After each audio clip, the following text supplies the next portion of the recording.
Students, हम कौन सा चैप्टर कर रहे हैं? इलेक्ट्रोस्टैटिक्स। आज उसके हम न्यूमेरिकल्स करेंगे। तो आज का मेन हमारा काम क्या है? To do numericals for the chapter electrostatics. उसके साथ ही मैं एक बात करना चाहता हूँ।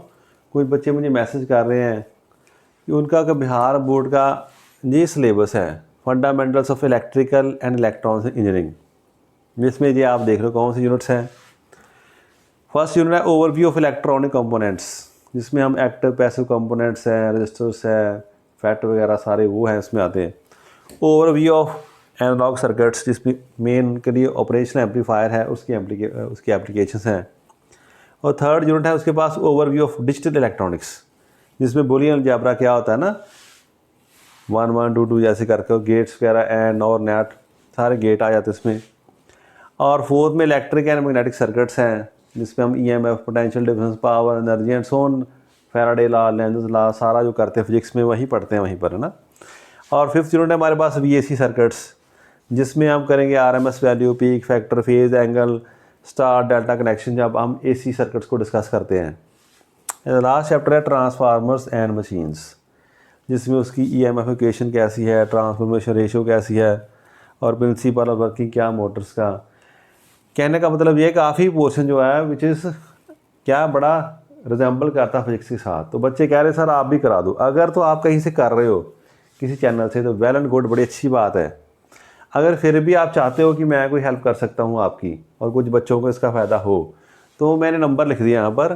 नंबर भी मेरा यहाँ पर है, ये व्हाट्सएप नंबर चलता है, इस पर आप मुझे फ़ीडबैक दे दो, जहाँ कमेंट्स कर दो लेक्चर में।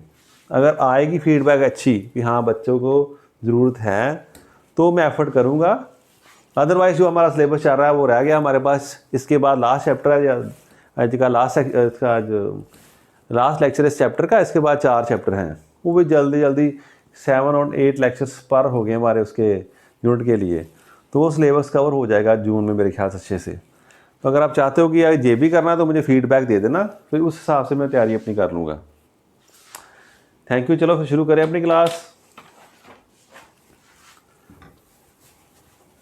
तो इलेक्ट्रोस्टैटिक्स जितना हमें चाहिए था डिप्लोमा के लिए उतना हमने कवर कर लिया। Otherwise electrostatics is very vast subject. तो आज हम सिंपल न्यूमेरिकल्स करेंगे। इसके लिए चाहिए कि आपको पता होना चाहिए आपने कौन से आर्टिकल्स किए हैं, कौन से फार्मूले हैं, तो आपको मेरे ख्याल में याद होगा। नहीं है तो आप जल्दी से वीडियो पॉज करके एक बार जल्दी नज़र मार लीजिए कौन से हमने फार्मूले कर लिए हैं अभी तक, ताकि आपको अप्लाई करना आसान हो जाए। न्यूमेरिकल्स में देखने वाली बात नहीं होती, न्यूमेरिकल्स में करना होता है।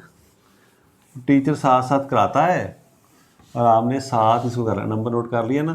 बराबर। तो लिखो पहला numerical, what is the number of electrons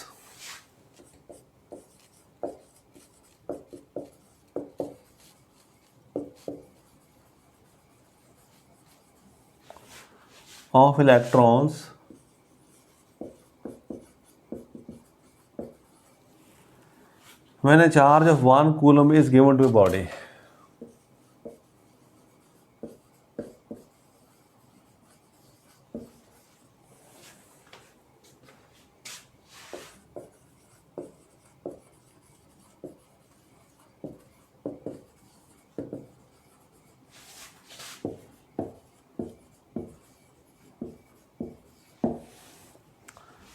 तो क्वेश्चन कैसा हमारे पास आ गया?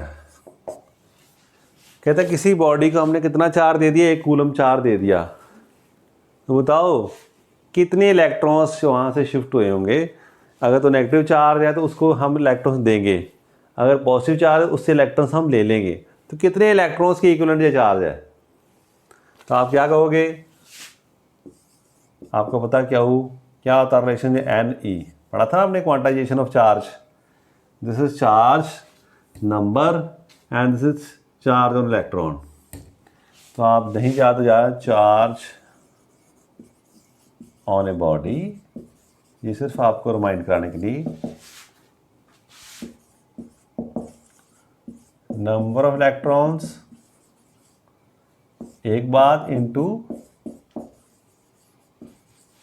Charge on electron. ये इक्वेशन का मीनिंग ये है।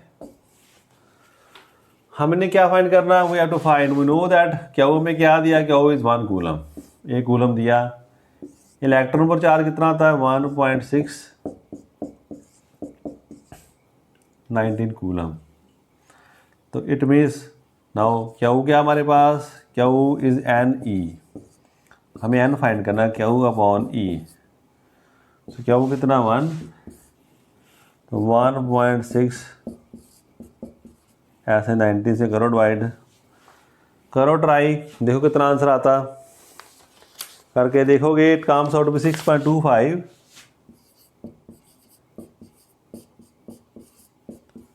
10^18। तो ख्याल रखना अगर इतने इलेक्ट्रॉन्स मिल जाएं, देखो कितने ज़्यादा है, 6.25 10^18 इलेक्ट्रॉन्स मिलकर सारा चार्ज इनका मिला दें, then the charge becomes 1 coulomb. तब हम कहेंगे भी चार्ज 1 कूलम है बॉडी पर। So charge on electron is very very small and as compare to charge on electron 1 coulomb is a very large quantity. ऐसे आप क्वांटाइजेशन ऑफ चार्ज पर हमें एक न्यूमेरिकल आ सकता है ना, कई बार चार्ज दिया होगा, कई बार हमें ये दोनों दिए होंगे, इसको फाइंड करना, तो आप वहाँ से ख्याल रख लेना। चलें नेक्स्ट, फिर दूसरा भी आसान सा हमारे पास है, calculate the force of attraction. Note कर ली please.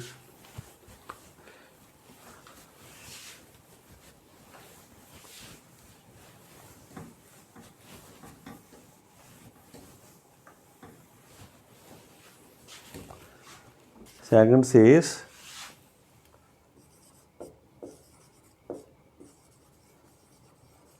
calculate the force of attraction.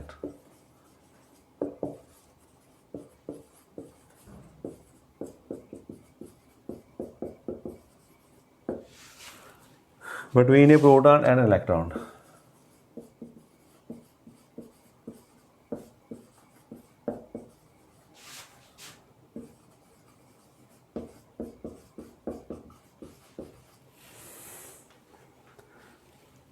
Separated by distance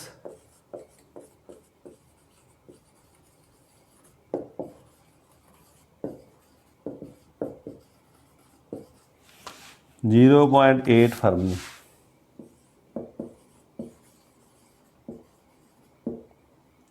ऐसे लिखना नहीं चाहिए बट बुक्स वाले लिख देते हैं 0.8 fermi. Fermi is not a common word, हमें एफएम लिखना चाहिए, फेमटोमीटर है ना, पढ़ा था हमने। एनी हो, देखो क्या कह रहा है क्वेश्चन, कह रहा है हमारे पास एक इलेक्ट्रॉन है, एक प्रोटॉन है। यहाँ पर मान लो एक प्रोटॉन हमारे पास, यहाँ पर इलेक्ट्रॉन है, दोनों में से कह दिया कितनी दूरी है, दिस मच। फर्मी, फर्मी जानते कितना होता है, चलो बाद में बात करते हैं। ये सिचुएशन है, because electron has negative charge, proton है positive charge, so there would be attraction, दोनों में अट्रैक्शन होगी। तो पहले बताएं हम चार्ज हमारे पास, देखें क्या वो ऑन इलेक्ट्रॉन कितना होगा,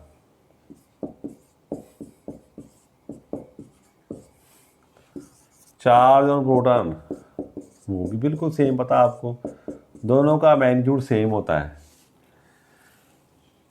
चाहे तो ऐसे लिख सकते हैं हम ना, negative charge on electron, positive charge on proton. कई बार बच्चे ऐसे नहीं लिखे तो भी टेंशन नहीं लेनी, कई बुक्स नहीं भी लिखती, वो कहते हैं चार्ज, मैग्नीट्यूड ऑफ चार्ज, वो क्या वर्ड यूज़ करते थे आप, magnitude of charge on electron, तो प्लस माइनस लिखने की जरूरत नहीं है। Magnitude of charge on proton तो भी प्लस माइनस लिखने की जरूरत नहीं है, बट हमने लिख लिया भाई ये charge on electron this much है, प्रोटॉन पर दिस पर है, और दोनों में डिस्टेंस कितना में दिया, यानी कि सेपरेशन कितनी है 0.8 fermi. Fermi means 0.8 FM 10⁻⁻15 metre. हमें क्या फाइंड करना, हमें फाइंड करना फोर्स ऑफ अट्रैक्शन। तो फ्रॉम कूलम्स लॉ, क्या कहता कूलम्स लॉ, वो लॉ का फार्मूला में आ गया भी, F 1/4πε0 Q1 यानी कि Q P कह दूँ, क्यू ई दूसरा चार्ज और डिस्टेंस में आर स्क्वायर। अब ये फार्मूला था हमारा वैक्यूम के लिए। जनरल फार्मूला क्या है? Epsilon R. अगर सीधा लगा दोगे तो भी कोई टेंशन नहीं। अगर कुछ ना दिया हो, if medium is not mentioned, it means we are talking about vacuum और एयर। हमें तो अब एयर और वैक्यूम ही लेना है। एयर हम ऐसे यहाँ लिख देंगे, एप्सिलॉन आर को हमने क्या मान लिया? 1 मान लिया। तो हमारे पास क्या रह गया? 1/4 pi epsilon naught Q P Q E upon R square. बस फिर सभी की वैल्यू फिल कर दो। तो हमने क्या देखा? 9 × 10⁹, इसकी वैल्यू कितनी थी? 9 × 10⁹, याद आ गया। चार्ज और प्रोटॉन कितना है हमारे पास? प्लस है, ऐसे रहने देते हैं। इलेक्ट्रॉन और माइनस है तो भी लिख देते हैं, कोई प्रॉब्लम नहीं। और नीचे क्या है? 0.8 15 का स्क्वायर। अब आप सॉल्व करो इसको, करो ट्राई, थोड़ी मेहनत करो। 8 का यहाँ 2 हो जाएगा ना ऐसे, फिर इसके 2 बार आ जाएंगे ना। तो आप देखो करके ट्राई करोगे, you will find this answer. देखो करके ट्राई आता है इतना हमारे पास आंसर 360 न्यूटन। माइनस में आएगा। माइनस मैंने क्यों लिखा? बिकॉज द चार्ज और इलेक्ट्रॉन इज माइनस। इतना माइनस चार्ज है तो यहाँ पर माइनस आ जाएगा। माइनस से डरना नहीं। Minus shows attraction. जब फोर्स माइनस आए it means there is attraction between the bodies, और जब प्लस आए it means there is repulsion. तो ये कोई बात नहीं इसमें डरने वाली। हाँ, अगर कुछ बच्चे ऐसे करेंगे they are only taking the magnitude then they will take here plus, तो उनका 360 न्यूटन आ जाएगा। कोई इशू नहीं दोनों में, तो आप डरना बिल्कुल नहीं। ऐसे भी कर सकते हो और इसको प्लस बी लेकर मैग्नीट्यूड कहकर वहाँ पर तब भी हम सॉल्व कर सकते हैं। तो करके देखना सॉल्व। तो ये कूलम के लॉ पर ऐसे हमें प्रॉब्लम आ जाती है कभी कभी। इलेक्ट्रॉन और प्रोटॉन में अट्रैक्शन कितनी है? दे में चेंज द डिस्टेंस। चार तो चेंज कर नहीं सकते, डिस्टेंस कभी कभी चेंज कर देते हैं। ठीक है, सिंपल था। कैलकुलेशन को आपको खुद ही करनी पड़ेगी, वो आपको जहाँ सीखनी पड़ेगी। That will be learn by practice. जितनी प्रैक्टिस न्यूमेरिकल्स करने की ज़्यादा करोगे उतनी आपकी स्पीड बढ़ जाएगी, उतने आपके जो डाउट्स हैं वो क्लियर हो जाएंगे भी हाँ कहाँ पर हमने क्या लिखना है।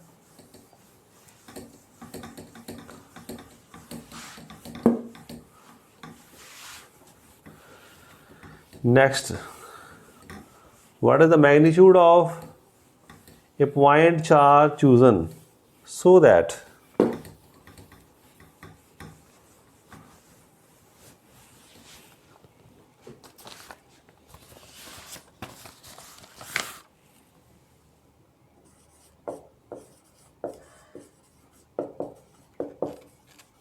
what is the magnitude of a point charge?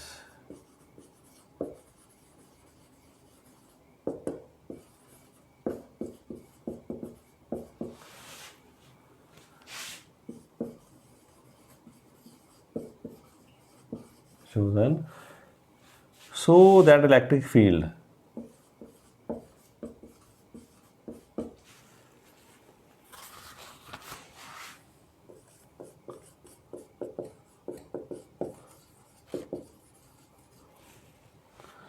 (50 centimeter away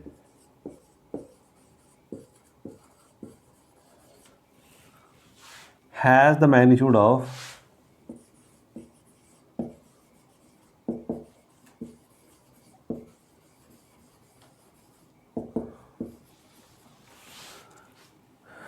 2 Newton पर कूलम।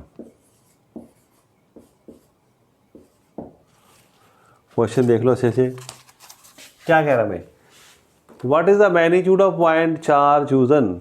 तो पहली बात हमें चार्ज की मैग्नीट्यूड चाहिए। मैग्नीट्यूड में इतनी साइन की जरूरत नहीं, हमें प्लस है कि माइनस है ना, कोई प्रॉब्लम नहीं हमें। What do we want? हमें कोई चार्ज है, मान लो क्यू चार्ज है, ये फाइंड करना हमने। So that electric field 50 centimetre away, इतनी दूरी दी हमें वो भी हम नोट कर लेते हैं। कितना होना चाहिए द मैग्नीट्यूड कितना उसका इलेक्ट्रिक फील्ड का, वो है हमारे लिए 2 न्यूटन पर कूलम। हमें पता है जब ऐसा दिया हो तो हमें सारे यूनिट सेम रखने होते हैं। ये ऐसा यूनिट नहीं है ना सेंटीमीटर, तो हमें क्या करना पड़ेगा, इसको ऐसा ही बनाना पड़ेगा। तो उसको 100 से डिवाइड कर दो, इट बिकम्स मीटर। तो कितना आ गया जी 0.5 मीटर। ठीक है, अब बात आ गई, अब हम क्या करें, सो दैट वी में फाइंड दिस चार्ज क्यू। हमें इलेक्ट्रिक फील्ड का फार्मूला पता होना चाहिए। तो आपको पता what is magnitude electric field, करो याद, याद करोगे तो आपको याद आएगा क्या पढ़ा था हमने। फोर्स होती है ऐसे,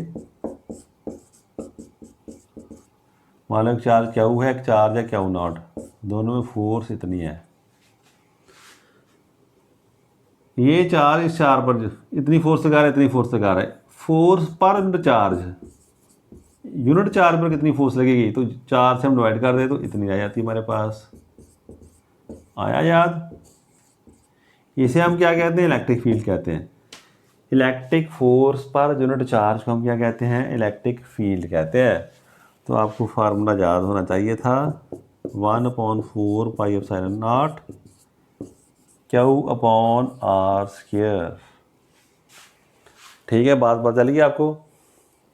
हमें क्या चाहिए, वही वांट क्यू को हम कैसे रखें, इसको ऐसे रहने दें, सारी चीज़ इस तरफ आ जाएगी 4πε0 r²Q।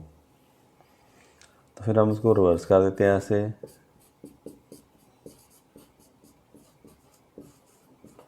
आप सबकी वैल्यू फिल कर दो फिर जल्दी से।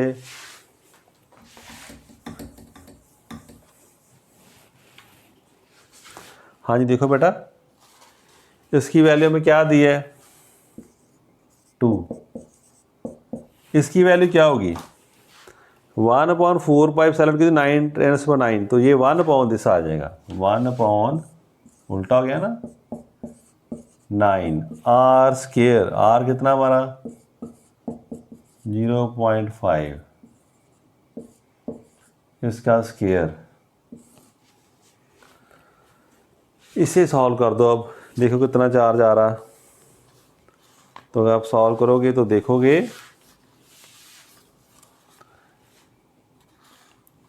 It comes out to be 556 10 coulomb. तो खुद ट्राई करके देखना, मैंने आपका टाइम सेव करने के लिए सीधी बात बता दी। So in this case we have use this formula. कौन सा फार्मूला लगाया, पहले हमने लगाया था, पहले जो हमने किया न्यूमेरिकल, उसमें हमने लगाया क्वांटाइजेशन ऑफ चार्ज का फार्मूला। दूसरे में यूज़ किया कूलम्स लॉ का। अब ये बात है कि फार्मूला ऐसे electric field due two point charge, तो वहाँ से हमें चार्ज फाइंड करना है। तो इसमें से कुछ भी दिया होता है, so we should know the formula and how to apply that. ये बात हमने सीखनी मैंने इसमें से।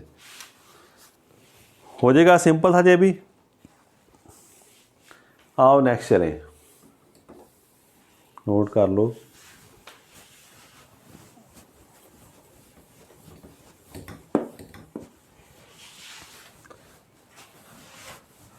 कई बार टीचर न्यूमेरिकल कराते हैं तो कैलकुलेशन करते हैं, तो कैलकुलेशन में गलती हो जाती है टीचर से भी। टीचर भी ह्यूमन बीइंग है, तो जो अच्छे बच्चे होते हैं ना, आंख बंद करके विश्वास नहीं करते, तो साथ साथ सॉल्व करते हैं, फिर बताते भी हाँ सर ये बात आप जब कर रहे तो थोड़ी सी आपसे यहाँ पर मिस्टेक हो गई। टीचर माइंड नहीं करते, खुश होते हैं भी हाँ ठीक है बच्चे ठीक से पढ़ रहे हैं। साइंस हमें सही सिखाती है ना। यहाँ पर भी आपको ऑब्जर्वेशन करो, ऑब्जर्व करो अच्छे से, और जो ऑब्जर्व किया उसे आप फिर लोगों से शेयर कर दो कि हाँ ये गलती है, ताकि लोगों का भी भला हो जाए। What must be the capacitance of a capacitor, what must be the capacitance of a capacitor.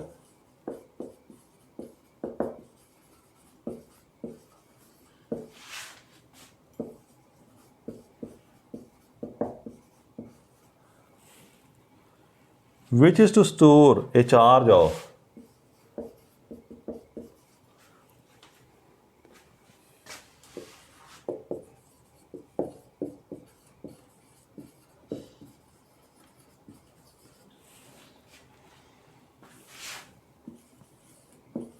0.01 coulomb, बड़ा थोड़ा चार्ज है। Where potential difference is 500 volt.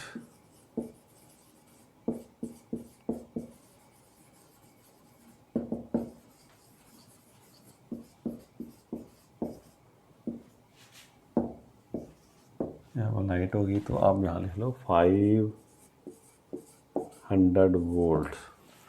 Question देख लो अच्छे से क्या कह रहा है। What must be the capacitance? तो पहले हमें लाइन पे पता चल गया we have to find capacitance, ये तो फाइंड करने पड़ेगी हमें। Which is to store a charge, जिसे हमें क्या, जिसमें हमें कितना चार्ज स्टोर करना है, तो चार्ज आपको दिया कितना 0.01 कूलम। कब, जब पोटेंशियल डिफरेंस कितना है 500 वोल्ट।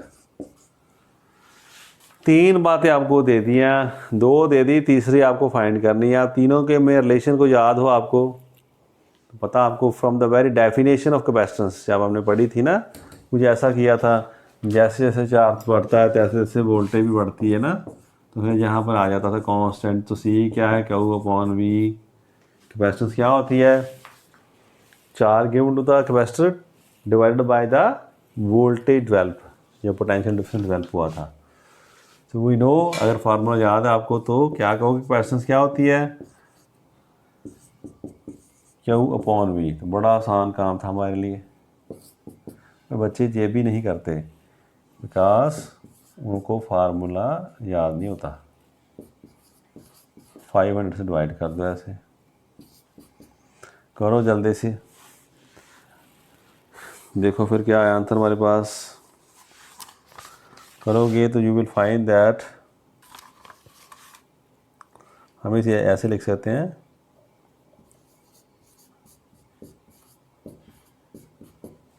तो आपको पता है 10⁻⁶ को हम क्या कहते हैं, माइक्रो। तो माइक्रो फैराड आ जाएगा, चेक कर लेना आपने।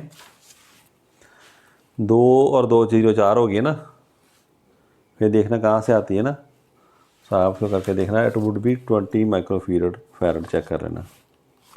सो इसमें हमने कैपेसिटी का फार्मूला वो यूज़ कर लिया है ना, वो पता चल गया हमको। So let us move to the next one.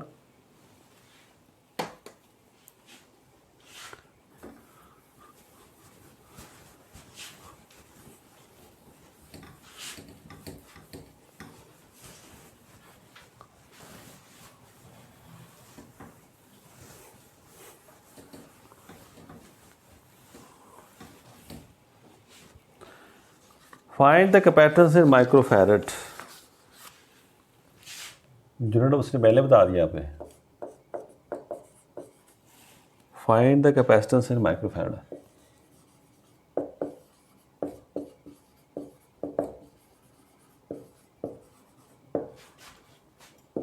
ऐसे microfarad of a parallel plate capacitor, of ए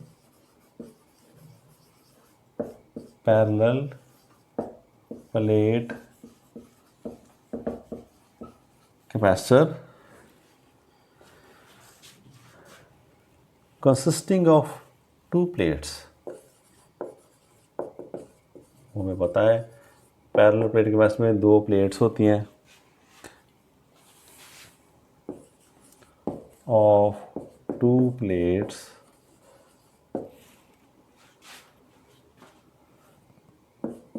उनके area 10 × 10 centimetre square, separated by distance, separation में दे दिए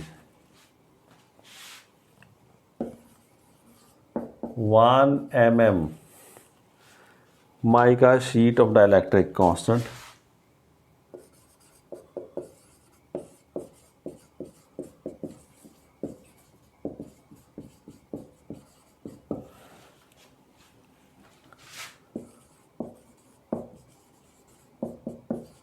आप बताओ तो क्या कह रहा,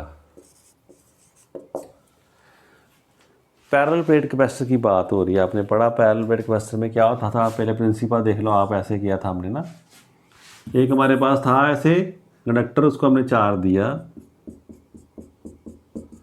तो क्या देखा, एक स्टेज है, उसके बाद चार्ज स्टोर नहीं कर सकता, उसकी लिमिट आ गई, उसकी जो मैक्सिमम पोटेंशियल था रीच हो गया, उसके बाद डिस्चार्ज होना शुरू हो जाता।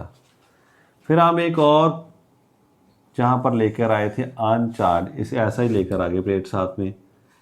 अब ये क्या था, ये भी इंसुलेटेड, ये भी इंसुलेटेड है, तो यहाँ पर दोनों तरफ चार्ज डेवलप हो गया था, प्लस इस तरफ माइनस, नेगेटिव नेगेटिव, इस तरफ प्लस प्लस हो गया था। फिर क्या हुआ था, इससे क्या होगा, जब माइनस वाला करीब था तो इसका पोटेंशियल कम होगा, तो मेनली इसका पोटेंशियल कम करना हमने, so that it may contain more charge. फिर हमने और स्कीम लगाई थी एक, इसे हम अर्थ कर दिया, जब इसकी अर्थिंग कर दी तो ये पॉजिटिव का इफेक्ट बिल्कुल ख़त्म हो गया, तो सारा नेगेटिव इसको क्या कर रहा, इसके पोटेंशियल को डिक्रीज कर रहा। तो ये आप बातें हम देख चुके हैं। फिर उन्होंने और नोट किया, अगर इसमें कोई हम ऐसे डाइलेक्ट्रिक मटीरियल एंटर कर दें, तब आप नोट करोगे भी हाँ इलेक्ट्रिक फील्ड भी कम हो गया, दैट इज़ वाई जो उसमें जो पोटेंशियल है वो भी कम हो गया, हमारे पास पोटेंशियल कम हो गया, it means it can store more charge. तो हमने क्या फार्मूला किया था पैरेलल प्लेट कैपेसिटर का, तो पहले आप लिख लो क्या हमें फाइंड करना, हमें कैपेसिटेंस फाइंड करनी है, वो भी माइक्रोफैरड में, और दो प्लेट्स हैं, उनका एरिया क्या दे दिया हमें,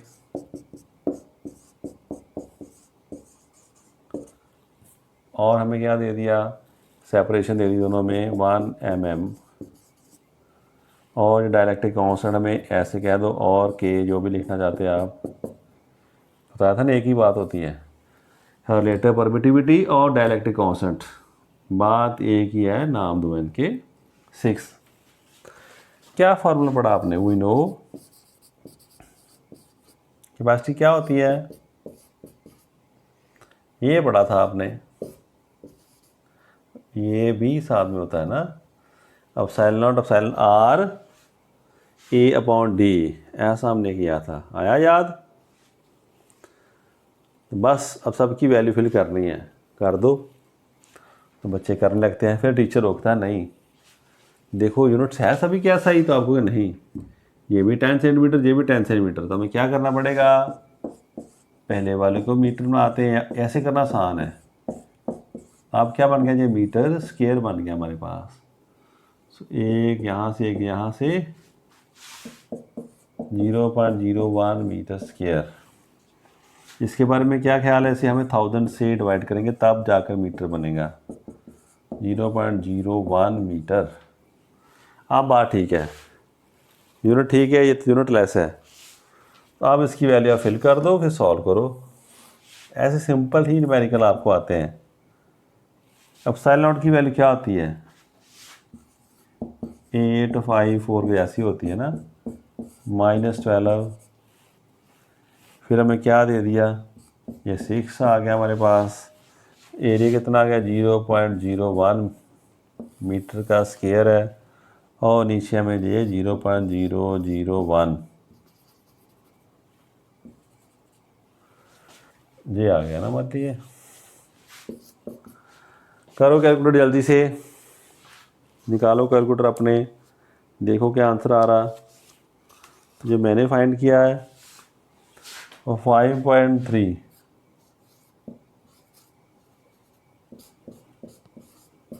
-4 और आएगा माइक्रोफैरड।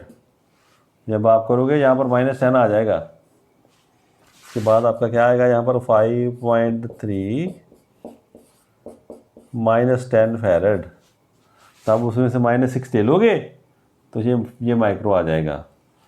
दैट इज, क्योंकि हमें उसने कहा है फाइंड कैपेसिटेंस इन माइक्रोफैरड, तो हमें माइक्रोफैरड के यूनिट में ही लिखना पड़ेगा, तो आपकी थोड़ी सी टेंशन उसने बढ़ा दी है, ठीक है। अदरवाइज इतना आंसर ठीक होता, this answer would be right, but उसने क्या कहा, मुझे माइक्रोफैरड में ही बताओ, तो हमें उसकी वैल्यू चूज़ वहाँ से निकाल दी हमने,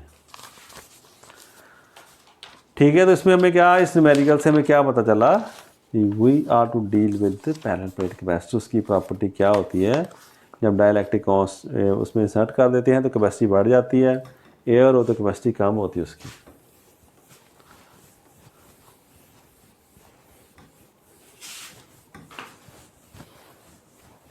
ऐसे नहीं कह रहे, ये प्रैक्टिकली करके भी अगर आप लैब में जाते हो, अभी तो कोविड के कारण क्लासेस नहीं लग रही, बट जब लैब फंक्शनल होती है तब बच्चों को पता लग जाता है कि टीचर्स जो कह रहे हैं वो बातें ही नहीं बोर्ड पर बता रहे, वो रियलिटी में भी ऐसा ही होता है। तो जो लैब है that is very crucial part of the study of science. तो हमें वहाँ कराया, हम करते हैं वहाँ पर क्या करते हैं, पहले हम एक कैपेसिटर को चार्ज कर देते हैं, बैटरी से लगाते हैं और अच्छे से चार्ज कर दिया जब, तब हमने इसको कट कर दिया, सर्किट ब्रेक कर दिया। अब इसमें चार्ज स्टोर हो चुका है, आप दोनों को टच करेंगे फिर डिस्चार्ज होगा, स्पार्किंग होगी। फिर हम क्या करते हैं, वहाँ पर आप वोल्ट मीटर लेकर आते हैं, तो वोल्ट मीटर से रीडिंग आ जाएगी, वोल्टेज कुछ आ जाएगी, सपोज यहाँ पर 10 वोल्ट आ गया। फिर आप क्या करोगे, आप एक ऐसी शीट लेकर आओगे माइका की या कोई और ऐसी शीट लेकर आओगे डाइलेक्ट्रिक की, वो इसमें इंसर्ट कर दोगे यहाँ पर। तो क्या देखोगे, जब भी आपने इसको इंसर्ट किया यू विल फाइंड दैट जो रीडिंग है, ये मैं वैसे लिखा, इट विल बी डिक्रीज, तो वोल्टेज कम हो जाती है। इट मीन्स वोल्टेज कम होने का चार तो वही रहा। अरे कैपेसिटी क्या आती है, पहले मान लो क्या Q0/V0 है, शुरू वाला केस हमारा। अब जो आ गया C', ये तो Q0 रहेगा, जो V हो गया, और जो V है दैट्स लेसर देन V0। तो क्या हम देखेंगे, अगर आप करके देखो दोनों को, you will find that C' is greater than C। So dielectric insert करने से कैपेसिटर की कैपेसिटी बढ़ जाती है। थ्योरेटिकली तो पढ़ा ही है, प्रैक्टिकली भी हम देख सकते हैं लैब में ऐसे।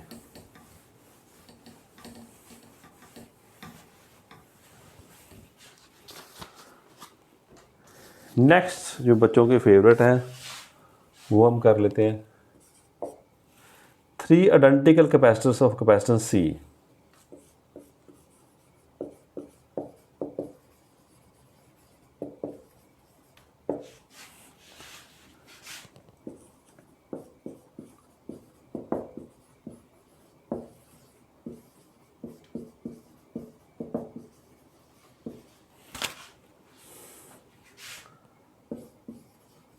are connected in series.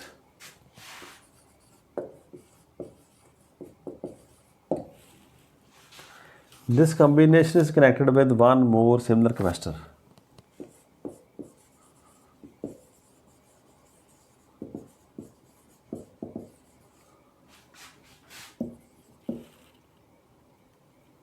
Is connected with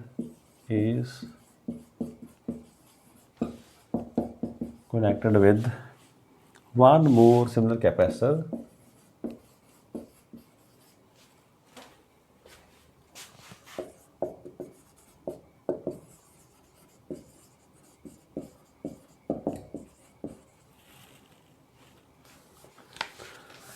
in parallel.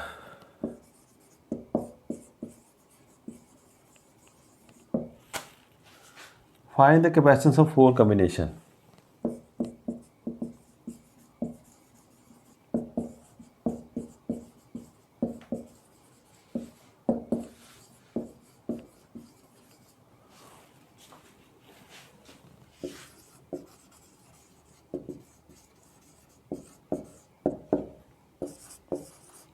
हाँ, मैं एक बात बता दूँ आपको, होता क्या है वैसे, चाहिए क्या था, मोस्ट ऑफ द टाइम हम ऐसे कोई ना कोई कम्बिनेशन बना के बच्चों को देते हैं डायग्राम से, और उन्हें कहते हैं बेटा सॉल्व करो ऐसे।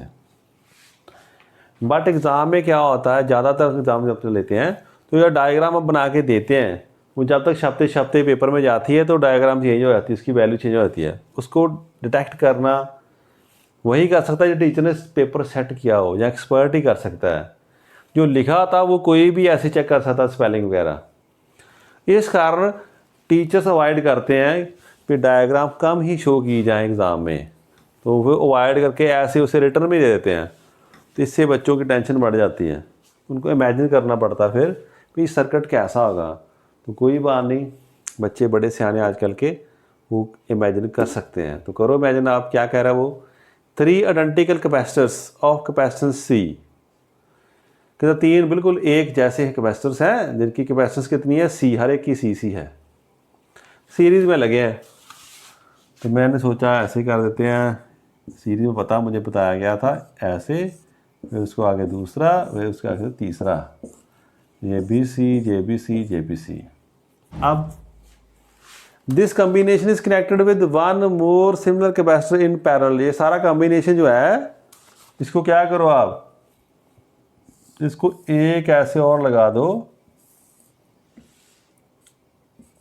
पैरेलल लगा दो। आप इसकी नेट कैपेसिटी फाइंड करो। तो मान लो यहाँ से लग रहा था, आप इस सारे की आप कैपेसिटी मुझे बता दो। यही काम हमारा, ये भी सी है। ऐसे हमें कम्बिनेशन दिए होंगे ना, इसे आप कैसे कर सकते हो। तो आपको net capacitance of 3 capacitors in series, उसकी पहले बात कर लें। वो क्या होता है, पढ़ा आपने, सी एस, सीरीज में ऐसा था ना, पहला कितना C1, फिर C2, फिर C3, आया याद। सीरीज कॉम्बिनेशन में ऐसे उनके इन्वर्स का सम नेट के बराबर, नेट के इन्वर्स के बराबर होता है, एंड सो ऑन, ऐसे चलता रहता था। तो अब हमारे पास तीनों सी हैं। तो देखो क्या आया हमारे पास, तो 1/CS कितना रह गया, 3/C। बच्चे यहाँ पर छोड़ देते हैं, नहीं, यहाँ से रिवर्स लेना था इसका, ये ख्याल रखना, C/3। ठीक है जी। तो ये सारे कॉम्बिनेशन की कितनी वैल्यू आ गई, C/3 हमारे पास आ चुकी है। तो आप एक नेक्स्ट डायग्राम बनाओगे, इसके बाद कहोगे भाई ये सर्किट क्या हमारा बन गया। यहाँ पर मैं रब करने लगा, आपने एक और सर्किट बनाना है ज़्यादा समझाने के लिए, ये खुद समझने के लिए। ये 3 यहाँ से रिमूव हो गए, तीनों की जगह एक आ गया। ये तो पीछे हट जाओ, मैं तुमसे ऐसा अकेला ही काम कर दूंगा। उसकी वैल्यू कितनी है, C/3। ठीक है। तो फिर आप क्या हो, नेट कैपेसिटेंस ऑफ 4 कॉम्बिनेशन, सारे ही की क्या है, ऊपर वालों की C/3 आ गई। आप दोनों किस में है, दोनों पैरेलल में है। तो पैरेलल में सीधा होता है ना हमारे पास, CP क्या होता है, ये C/3 और प्लस C हमारे पास आ गया, एलसीएम आ गया, C यहाँ 3C, 4C/3 हमारे लिए आंसर है। ऐसे तो पहले जो सीरीज वाला हमारे कॉम्बिनेशन उसको हमने बना दिया, फिर इसको पैरेलल में लगा दिया, ऐड कर दिया, पैरेलल में सीधे ऐड हो जाता हमारे पास। तो that is how we find net capacitance. तो ऐसे क्वेश्चन भी आ जाते हैं। तो आपकी प्रॉब्लम डबल है, आपने अच्छे से स्टेटमेंट को देखना है, देख के पहले डायग्राम बनानी है, फिर डायग्राम को सॉल्व करना है। तो ये तो बच्चे कर लेते हैं, बहुत ज़्यादा बच्चों को स्टेटमेंट ही नहीं पढ़नी आती। तो अच्छे से स्टेटमेंट पढ़ना सीख लो, एक बार पढ़ो, 2 बार पढ़ो। कई बार लाइन का मीनिंग हम गलत निकाल लेते हैं, सभी निकाल लेते हैं, मैं भी कर सकता हूँ, सभी कर सकते हैं। So we have to revise it, दोबारा देखना पड़ेगा अभी क्या लिखा स्टेटमेंट में, वो क्या चाहती है हमसे।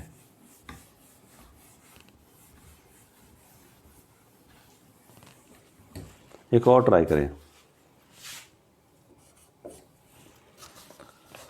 Capacitors of 4, 5 and 6 microfarad are connected parallel.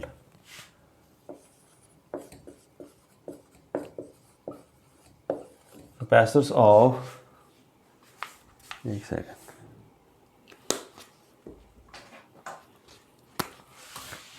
4, 5 and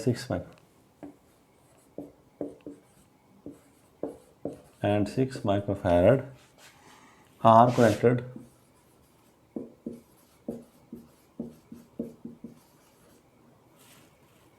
in parallel, तो दो हमारे पास दोनों बता दें, एक बार इनको पैरेलल में लगा दिया हमने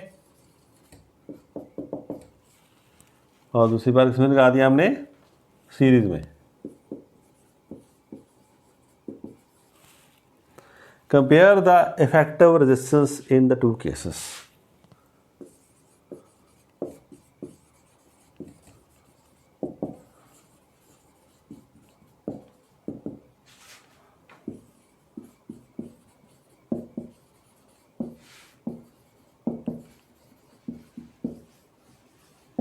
दोनों केसेस में जो नेट कैपेसिटेंस आ रही है उसको आप कंपेयर करो, ये आपकी ड्यूटी है। तो पहले लिख लिया हमें क्या दिया, C1 पहला कैपेसिटर में क्या दिया 4 माइक्रोफैरड है, दूसरा C2 मान लो उसका 5 माइक्रोफैरड है, और तीसरा में क्या दिया है 6 माइक्रोफैरड। तो पहले उसने कहा हमें पैरेलल में लगे हैं, इन पैरेलल। तो क्या पढ़ा पैरेलल में आपने, नेट कैपेसिटेंस होती कितनी होती है, सीधा हम ऐड कर देते हैं, नेट कैपेसिटेंस गेट्स इंक्रीज। तो 4, 5 और 6 कितना हो गया, मेरे तो 15 आ गया। फिर सीरीज में थोड़ी मेहनत करनी पड़ती है। In series 1/CS 1/4 1/5 1/6। फिर हमें लेना पड़ता है LCM, जो ज़्यादातर बच्चे पसंद नहीं करते लेना। देखो कैसा हो जाएगा, LCM कैसा आएगा, 4 भी जाए 5 भी जाए 6 भी जाए, क्या 60 हो सकता है ऐसा, देखते हैं ट्राई करके। 50 × 4 60, 12 × दिस तभी 60, नीचे भी हो सकता कोई ना, और 10 बार आ गया ना हमारे पास 60। देखो कितना आ गया,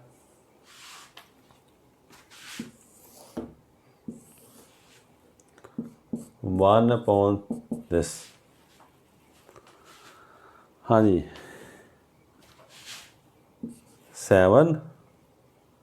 37/60। हमें क्या चाहिए था CS 36/60/37। करो सॉल्व, इसको कितना आता, मैंने लिखा करके इट कम्स आउट 1.62। देख लो कैपेसिटी पैरेलल में बढ़ जाती है, पता हमें है ना, पहले भी पढ़ा था हमने, यहाँ भी हमने देख लिया। और सीरीज़ में कैपेसिटी के कम हो जाती है। तो 1.62 किससे कम है, 6 से भी कम है, 5 से भी कम है, 4 से भी कम है। चलो हमारा काम क्या था, कंपेयर करना, कौन कितने किससे कितने गुना बड़ी है। तो उसके लिए हमें डिवाइड करना पड़ता ना, हो CP/CS कितना आ जाएगा, CP है 15, इसको 1.62 से डिवाइड करो, देखो कितना आता। तो अगर करोगे डिवाइड तो इट कम 9.26 आ जाएगा। Done. So CP is 9.26 time greater than CS। So capacity कितने गुना, नियरली 9 सवा 9 है ना, इतने गुना बढ़ गई है as compare to series in this case. ऐसे भी क्वेश्चन आ जाते हैं हमारे पास दोनों को कंपेयर करने वाले। तो सीरीज़ और पैरेलल फार्मूले आपको याद चाहिए। और कंपैरिजन का मीनिंग क्या, हमें कितने टाइम्स बताना। तो बड़े को ऊपर रख लो, छोटे को नीचे रख दो।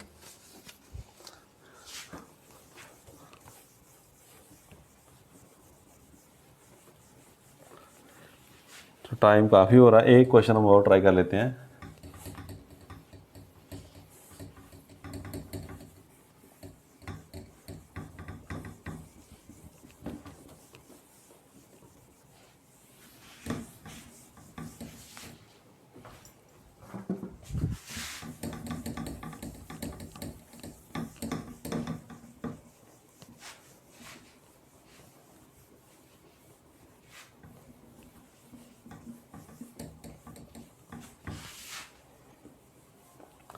हाँ, write down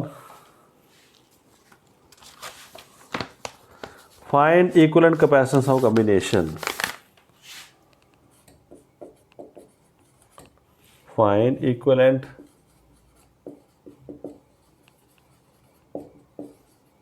capacitance of combination.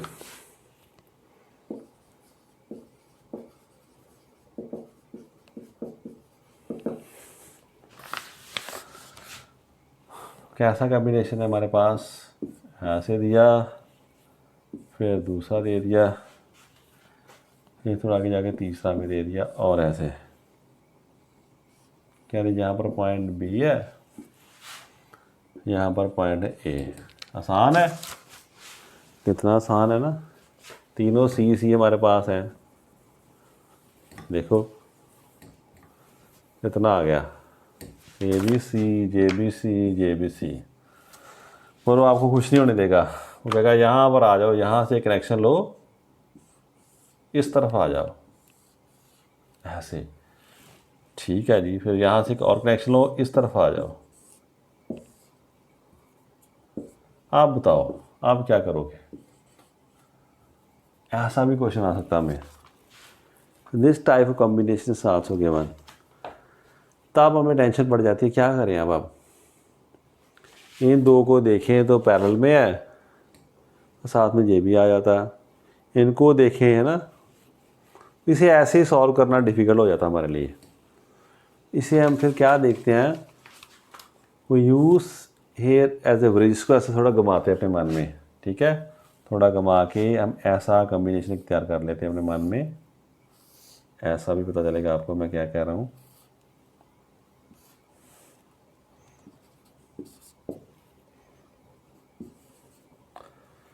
ठीक है, ये पॉइंट है, यहाँ से ये वो मोड आ गया हमारा। आप देखो इसे हम किस तरफ गए, इस तरफ गए, सी आ रहा है, एक सी आ गया, इस तरफ चलो, आ रहा सी, ये सी इस तरफ आ गया। फिर यहाँ पर क्या हो गया हमारा कॉम्बिनेशन, ये रास्ते में आ गया, कोई बात नहीं। उस तरफ से आओ, बी से दो आ रहे हैं इस तरफ,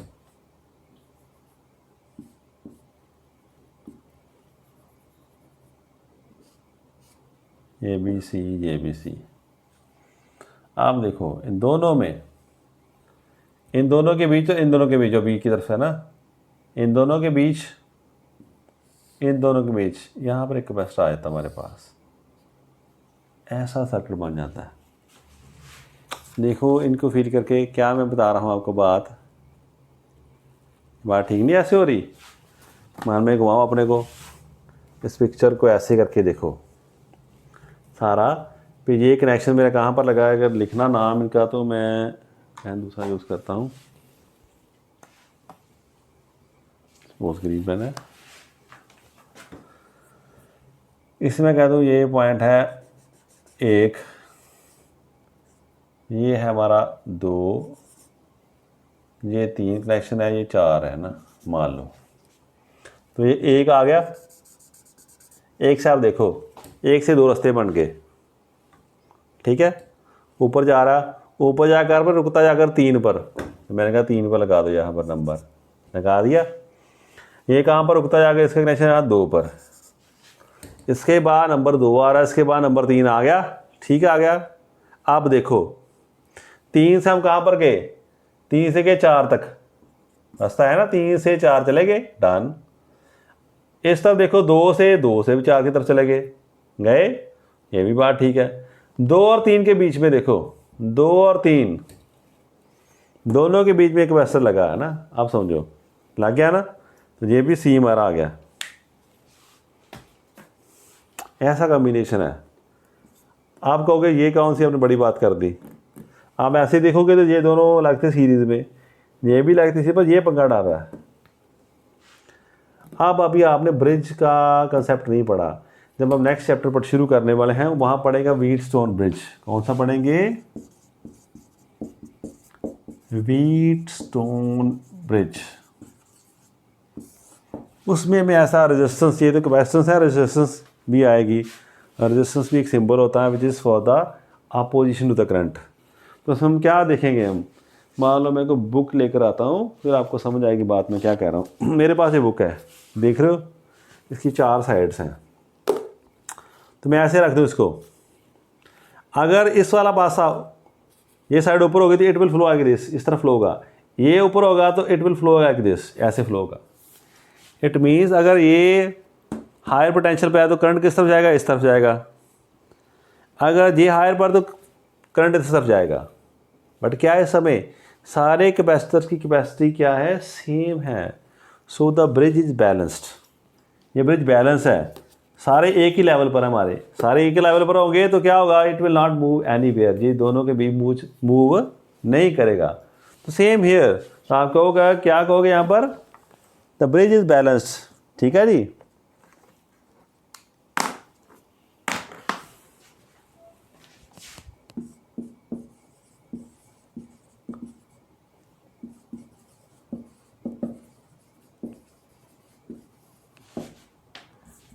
So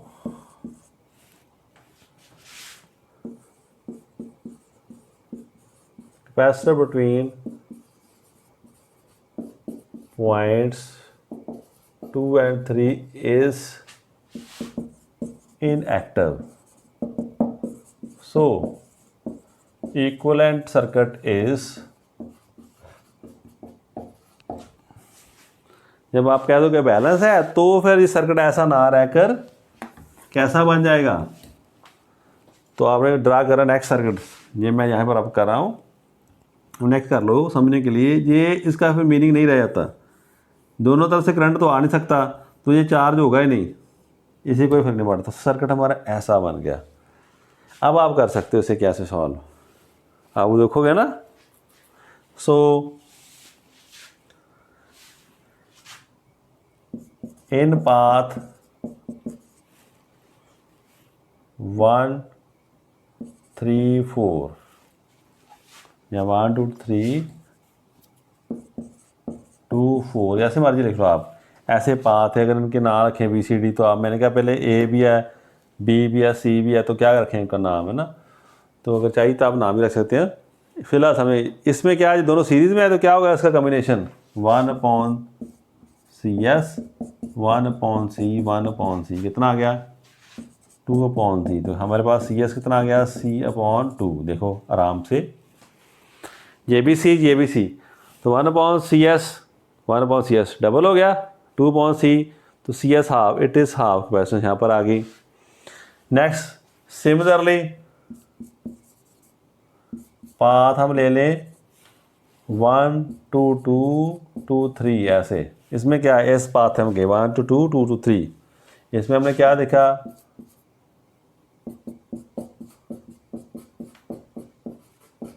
सेम हमारे पास आ गया।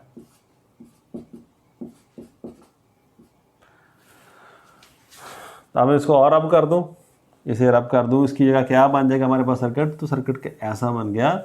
एक की तरफ से हम जा रहे थे तो हमने देखा एक तरफ ऐसे कैपेसिटर आ गया, एक तरफ ऐसे कैपेसिटर आ गया, C/2, ये भी C/2, इस तरफ A है, इस तरफ B है।